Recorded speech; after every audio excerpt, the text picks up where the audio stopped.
പാലക്കാട് മാധ്യമപ്രവർത്തകന് നേരെ യൂത്ത് കോൺഗ്രസുകാരുടെ ആക്രമണം. Kairali news Palakkad senior reporter Irfan Ibrahim സേട്ടിനെയാണ് യൂത്ത് കോൺഗ്രസുകാർ യോഗത്തിന്റെ ദൃശ്യങ്ങൾ പകർത്തിയെന്ന് ആരോപിച്ച് മർദ്ദിച്ചത്.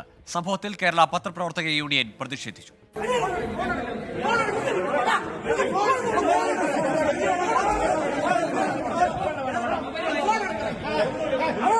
കെ.സി. വേണുഗോപാൽ പക്ഷത്തിന്റെ രഹസ്യയോഗം DCC പ്രസിഡന്റിന്റെ നേതൃത്വത്തിൽ കുഴൽമന്ദം സഹകരണ ബാങ്കിൽ നടക്കുന്നുവെന്നറിഞ്ഞാണ് മാധ്യമപ്രവർത്തകനായ ഇർഫാൻ ഓഡിറ്റോറിയത്തിലെത്തിയത്.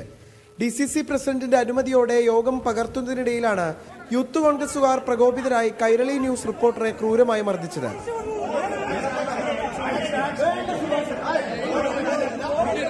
സംഭവത്തിൽ ഇർഫാൻ ജില്ലാ പോലീസ് മേധാവിക്ക് ദൃശ്യങ്ങൾ സഹിതം പരാതി നൽകി. സംഭവത്തിൽ പത്രപ്രവർത്തക യൂണിയൻ പാലക്കാട് ജില്ലാ കമ്മിറ്റിയും പ്രതിഷേധിച്ചു. മാധ്യമപ്രവർത്തകർക്ക് തൊഴിലിടങ്ങളിൽ സുരക്ഷ ഉറപ്പാക്കണമെന്നും കുറ്റവാളികളെ കണ്ടെത്തി മാതൃകാപരമായ ശിക്ഷാ നടപടികൾ സ്വീകരിക്കണമെന്നും യൂണിയൻ പാലക്കാട് ജില്ലാ കമ്മിറ്റി ആവശ്യപ്പെട്ടു.